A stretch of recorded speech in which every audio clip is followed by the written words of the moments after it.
Hi friends, നമുക്കിന്നൊരു നാടൻ മാമ്പഴ പുളിശ്ശേരി എങ്ങനെ ചെയ്തെടുക്കാമെന്ന് കണ്ടാലോ. അതിനായി മാങ്ങ തൊലി കളഞ്ഞ് വൃത്തിയാക്കിയ ശേഷം നമുക്കതൊരു ചട്ടിയിലേക്ക് ഇട്ടുകൊടുത്ത് ഉരുക്കി വെച്ചിരിക്കുന്ന ശർക്കരയും ആവശ്യത്തിന് ഉപ്പും കൂടെ ചേർത്ത് കൊടുത്ത് നമുക്കിതൊന്ന് അടച്ചു വെച്ച് വേവിച്ചെടുക്കാം.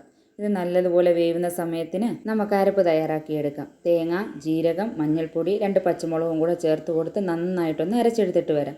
എന്നിട്ട് നല്ലതുപോലെ വെന്ത മാങ്ങ നമുക്കൊന്ന് മൂടി തുറന്ന് ഒന്ന് ഇളക്കി കൊടുത്ത ശേഷം അതിലേക്ക് അരപ്പും കൂടെ ചേർത്ത് കൊടുക്കാം. എന്നിട്ട് നല്ലതുപോലെ ഒന്ന് യോജിപ്പിച്ചിട്ട് നമുക്ക് നല്ലൊരു തിള വരാനായിട്ട് വെയിറ്റ് ചെയ്യാം.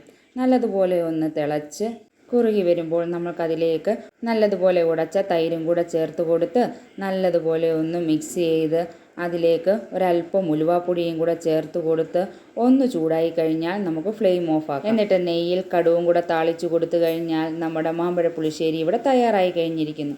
ഇത് എല്ലാവരും ഒന്ന് ട്രൈ ചെയ്ത് നോക്കൂ, തീർച്ചയായിട്ടും ഇഷ്ടപ്പെടും. ഇഷ്ടമായെങ്കിൽ ലൈക്കും ഷെയറും സബ്സ്ക്രൈബും ചെയ്ത് സപ്പോർട്ട് ചെയ്യാൻ മറക്കല്ലേ. താങ്ക്